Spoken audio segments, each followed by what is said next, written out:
Assalamualaikum warahmatullahi wabarakatuh.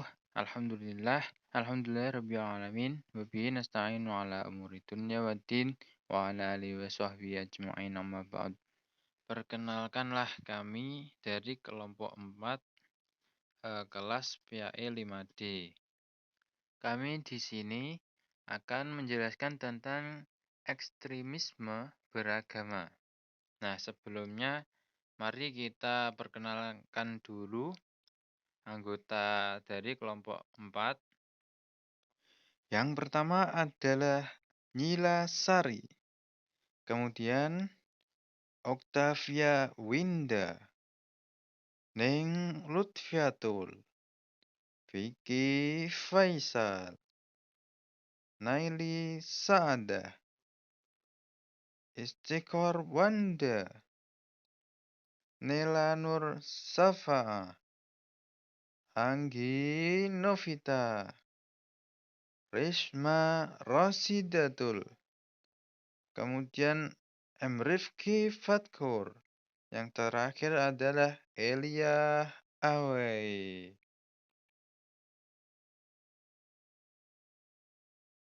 Nah, kami semua di sini akan menjelaskan tentang pengertian ekstremisme dalam beragama, ekstremisme dalam perspektif Al-Quran, faktor-faktor penyebab ekstremisme dalam beragama, dampak ekstremisme dalam beragama, penanggulangan ekstremisme dalam beragama, kemudian yang terakhir adalah contoh ekstremisme dalam beragama. Langsung saja untuk semua pemateri dipersilahkan. Baik, terima kasih kepada moderator. Nah, di sini saya akan bahas tentang pengertian dari ekstremisme beragama. Ada dua kata. Yang pertama ekstremisme dan yang kedua ada beragama. Kita bahas yang pertama itu ada ekstremisme. Nah, kata ekstremisme sendiri secara harfiah itu berarti keadaan yang menjadi ekstrim. Atau kalau teman-teman lihat di KBBI, Kamus Besar Bahasa Indonesia yang online, ekstrim itu bisa diartikan sebagai yang paling ujung, paling tinggi, dan fanatik. Mungkin teman-teman kalau menyebutkan kata ekstrim, nanti di benak teman-teman itu yang keluar adalah yang menyeramkan atau yang menegakkan, seperti itu. Menurut dari Dr. Alex P. Schmitz, kelompok ekstremisme itu merupakan kelompok yang manut paham kekerasan ekstrim. Nah, di sini kelompok ekstremisme itu cenderung berpikiran secara tertutup, tidak bertoleransi, anti demokrasi, dan menghalalkan segala cara, termasuk untuk menipu. Untuk apa? Untuk tujuan mereka itu tercapai. Jadi menghalalkan segala cara agar tujuan dari mereka itu tercapai. Nah, di sini agama, beragama. Teman-teman sudah pernah mendengar kata agama. A itu berarti tidak, gama itu berarti kacau. Beragama berarti orang yang mengatur hidupnya itu sedemikian rupa agar tidak kacau. Oke, ekstremisme atau ekstremitas dalam Islam itu dikenal sebagai ghulu, yaitu berlebih-lebihan dalam suatu perkara yang mengakibatkan seorang melenceng dari agama. Karena apa? Karena mereka itu terlalu fanatik terhadap satu pandangan tertentu. Jadinya mereka berprasangka buruk terhadap kelompok lain, atau bahkan mereka akan mengafirkan seseorang atau kelompok lain jika kelompok lain itu tidak sepadan dengan pandangan yang kelompok ekstremisme tersebut. Di sini saya akan menjelaskan mengenai ekstremisme dalam Al-Quran. Seperti yang kita ketahui, bahwasanya Islam merupakan jalan tengah dalam segala hal, baik dalam hal konsep, akidah, ibadah, perilaku, hubungan dengan sesama manusia, maupun dalam perundang-undangan. Islam merupakan agama kedamaian, di mana Islam mengajarkan kepada kita sikap untuk berdamai dan mencari perdamaian. Allah Subhanahu wa taala berfirman dalam Quran surat Al-Maidah ayat 77. A'udzubillahi minasyaitonirrajim. Bismillahirrahmanirrahim. Qul ya ahlal kitab la taghlu fi dinikum ghairal haqqi wa la tattabi'u ahwa'a qaumin qad dallu min qablu wa adallu katsiran wa dallu an sawa'is sabil. Nah, dalam ayat ini Allah berfirman, janganlah kalian melebihi batas dalam mengikuti kebenaran yang diperintahkan kepada kalian. Dan janganlah kalian berlebih-lebihan dalam menghormati orang yang diperintahkan kepada kalian untuk menghormatinya. Seperti para nabi, sehingga kalian berkeyakinan bahwa orang tersebut memiliki sifat ketuhanan. Seseorang yang kalian lakukan terhadap Isa putra Maryam, hal itu disebabkan karena kalian mengikuti para pendahulu kalian yang tersesat dan menyesatkan banyak orang, dan mereka pun tersesat dari jalan yang benar. Saya akan melanjutkan dalil Al-Quran terkait ekstremisme. Nah, dalam ayat di atas itu melarang kita untuk tidak berlebihan dalam beragama, sehingga orang terdahulu bersikap demikian. Pada dasarnya, berlebih-lebihan dalam beragama maupun dalam kehidupan memanglah tidak baik dan sangat merugikan diri sendiri, sehingga membawa kepada kebinasaan. Nah, pemahaman ekstrim yang sering berpijak atas asumsi bahwa Al-Quran adalah petunjuk yang sempurna dari langit, yang kata-katanya pun tidak perlu dan tidak dapat diikat oleh situasi historis tertentu. Nah, dengan dalil ayat berikut dalam Quran Surah Al-Anfal ayat 60, yang artinya, dan persiapkanlah dengan segala kemampuan untuk menghadapi mereka dengan kekuatan yang kamu miliki dari pasukan berkuda yang dapat mengantarkan musuh Allah, musuhmu, dan orang-orang selain mereka. Nah, ekstremisme itu menebar teror melalui aksi pembunuhan dengan bom. Nah, padahal konteks historis ayat tersebut adalah menyiapkan sarana perang yang masih dilandasi oleh semangat mengutamakan perdamaian.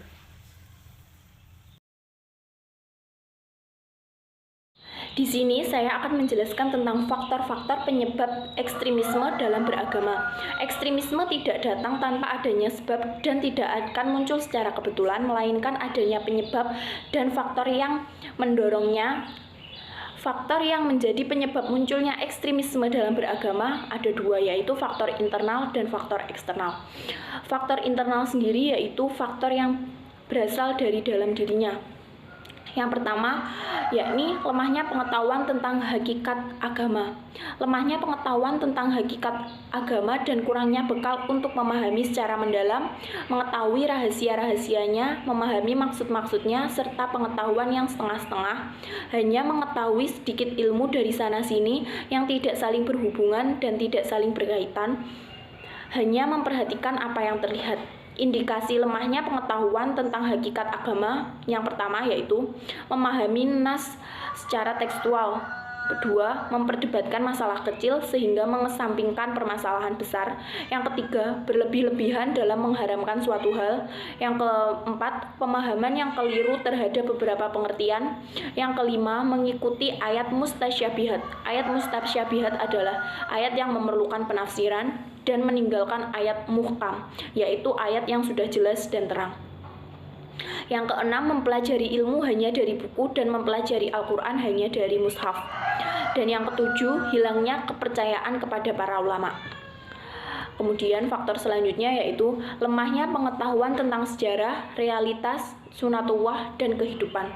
Hanya memahami berbagai peristiwa namun tidak sebagaimana hakikatnya.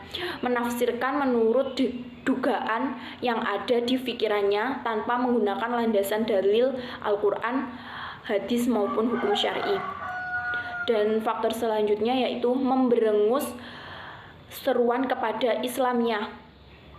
Jika dakwah yang dilakukan tidak boleh dilakukan dengan secara terang-terangan, maka dapat dipastikan akan melalui jalan dakwah, melalui jalur yang tidak diketahui orang lain. Dengan begitu, ekstremisme akan mendapat jalan masuk ke jiwa dan akal. Faktor eksternal. A. Atau yang nomor 1, faktor perekonomian. Ekonomi yang gagal akan menimbulkan banyaknya pengangguran adanya kesengajaan antara si kaya dan si miskin, dan korupsi yang menyebar luas memperparah keadaan ini, dan peran penting pada pertumbuhan radikalisme dan ekstremisme. Kemudian yang kedua, faktor kekerasan. Secara pribadi, mengidentifikasi dirinya dengan perjuangan-perjuangan, menganggap bahwa kekerasan yang terjadi merupakan perjuangan di dunia nyata atau jihad sebagai perang suci. Yang ketiga, penganggapan modernisasi yang menimbulkan gesernya nilai agama dan pelaksanaannya dalam agama. Mereka menuduh bahwa kaum modernis telah memasukkan unsur-unsur non-muslim barat ke dalam Islam. Syariah dipandang cukup mampu menjawab perkembangan modern. Karena itu setiap interpretasi hendaknya dilakukan secara Islami dan bukan menggunakan cara-cara barat. Yang keempat, perbedaan pandangan politik yang dianut dengan politik pemerintahan yang berkuasa. Ketidakpuasan terhadap politik pemerintah yang berkuasa sehingga mencari suatu perubahan yang dianggap memberikan manfaat baru sebagai bentuk mekanisme bertahan yang meliputi tuntunan pengganti para elit politik yang ada. Kemudian yang kelima, ketidakpuasan terhadap kondisi sosial, ekonomi, dan politik. Adanya krisis kepercayaan terhadap lembaga-lembaga negara, lembaga agama, dan lembaga politik yang mempermudah untuk menyusupkan isu-isu sebagai alat perebut kekuasaan dan pembangkangan kepada hukum yang berlaku. Di sini saya akan menjelaskan sedikit tentang dampak ekstremisme beragama. Telah kita ketahui bahwasanya paham ekstremisme adalah pemikiran yang berlebihan atas suatu aliran sehingga menyebabkan loyalitas atau penganutnya dapat berbuat berbeda dengan masyarakat pada umumnya. Nah, hal tersebut diperparah dengan pemaksaan terhadap anggota masyarakat lain untuk mengikuti aliran yang dia anut. Nah, paham tersebut bila dibiarkan dipahami oleh masyarakat yang secara kedewasaan dan pemahamannya itu kurang, maka akan berakibat pada lahirnya penganut-penganut aliran pemikiran penganut-penganutnya ini ekstrim, yang mana mau berbuat apapun, bahkan kekerasan, untuk mempertahankan atau menyebarluaskan aliran yang dianutnya. Nah, Nabi pun telah memandang bahwa sikap ekstremisme dapat memberikan dampak negatif terhadap diri sendiri dan orang lain.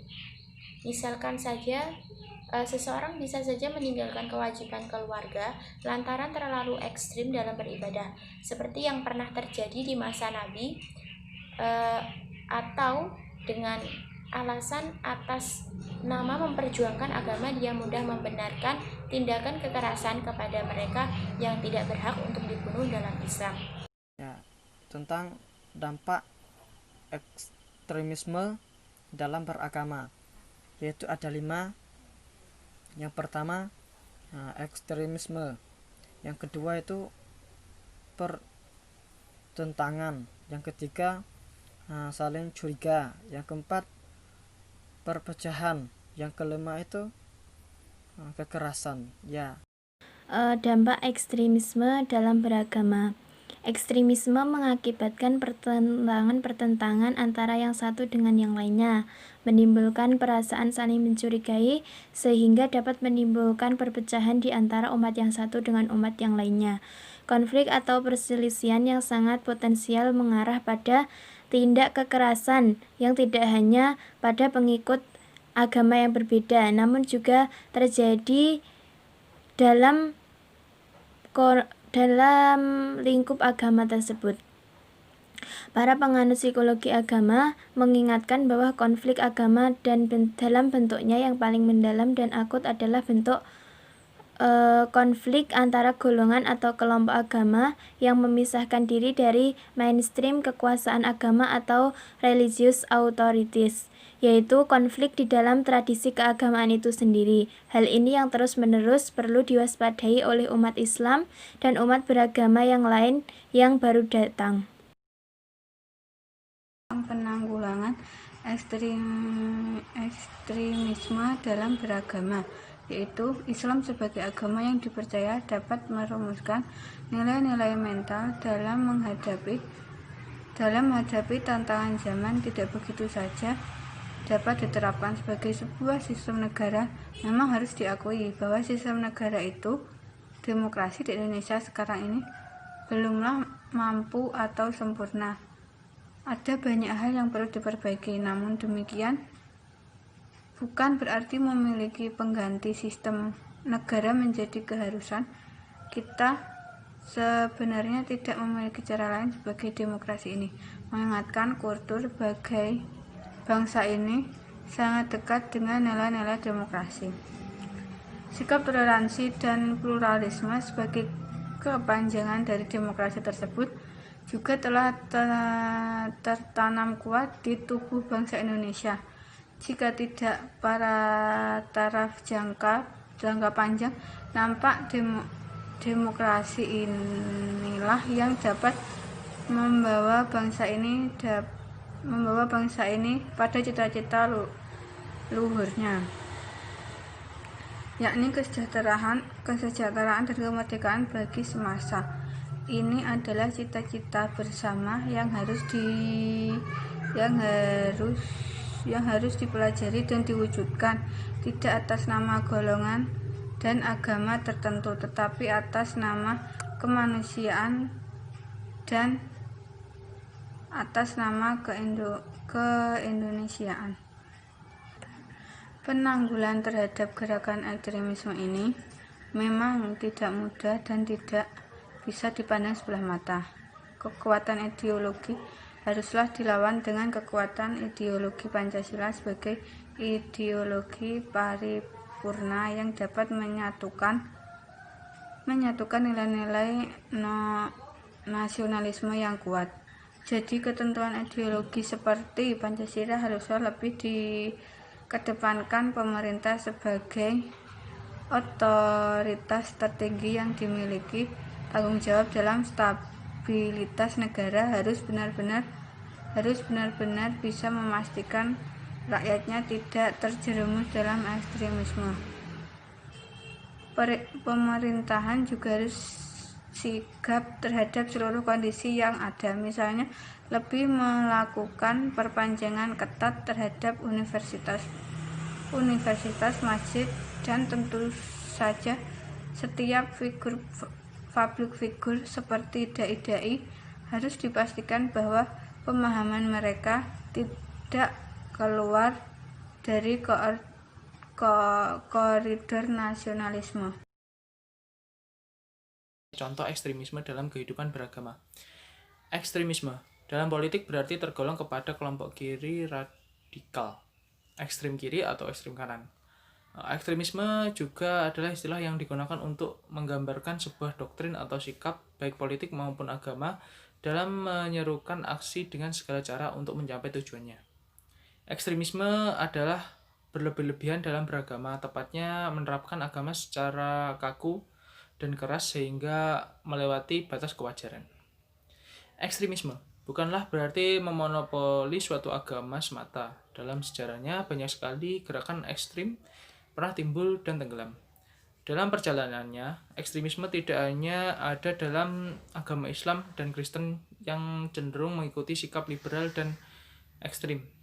Terdapat juga pengikut agama lain. Di Irlandia ada konflik antar umat seperti Katolik dan Kristen. Di India di sana juga banyak sekali ekstrim Hindu, dan bahkan di Indonesia sendiri ada ekstrim Muslim. Berikut ini contoh-contoh ekstremisme yang pernah terjadi. Yang pertama yaitu orang-orang Nasrani dengan keyakinan trinitasnya begitu besar, pengagungan mereka terhadap Nabi Isa alaihissalam dalam hal ini sampai kemudian mereka mematabiskannya sebagai Tuhan. Yang kedua yaitu dalam agama Islam terdapat ekstremisme diantaranya para penganut Syiah Rafidhah bersikap hulu dengan cara meninggikan derajat Ali sampai sebagian di antara mereka menganggap bahwa lebih baik Ali daripada Abu Bakar, Umar, dan Utsman. Sebagian lagi menganggap bahwa lebih baik Ali daripada Rasulullah SAW, dan lebih dari itu sebagian orang Syiah bahkan menganggap bahwa Ali adalah titisan dari Allah. Contoh yang ketiga yaitu contoh yang sering sekali terjadi dalam kehidupan bermasyarakat, yaitu sikap berlebihan dalam mengkafirkan kelompok lain dengan landasan yang sama dan meragukan. Seperti yang kita ketahui, di Indonesia sendiri banyak sekali organisasi-organisasi atau lembaga agama yang berbeda-beda, dan terkadang masih banyak sekali di antara mereka yang masih menganggap bahwa kelompok mereka atau organisasi mereka yang paling benar, dan menganggap organisasi lain salah, atau yang biasa disebut dengan kata bid'ah. Contoh yang keempat yaitu ekstremisme agama Hindu yang ada di India. Seperti yang kita ketahui, di India mayoritas orang di sana menganut ajaran Hindu, dan dalam hal ini terdapat perselisihan antara umat Islam di India yang hanyalah minoritas di sana yang disebabkan oleh kesalahpahaman yang mengakibatkan orang Hindu di sana membenci umat Islam di sana dan berusaha mengusir atau menyakiti mereka. Nah, dari sini kita ketahui bahwa ekstremisme sering sekali timbul dikarenakan fanatiknya sebuah kelompok dalam beragama yang menyebabkan mereka percaya bahwa ajaran yang mereka anut merupakan ajaran yang paling benar dan menganggap bahwa ajaran yang lain adalah salah. Dan dalam hal ini mengakibatkan banyaknya konflik yang sering sekali terjadi. Kita sebagai calon generasi penerus harusnya paham akan hal ini dan berusaha untuk memahami antara satu sama lain sehingga tidak akan mengakibatkan konflik yang akan diakibatkan oleh perbedaan pendapat dalam beragama. Mungkin itu saja dari kami. Ada salahnya kami mohon maaf. Wallahul muwafiq ila aqwamit thoriq. Wassalamualaikum warahmatullahi wabarakatuh.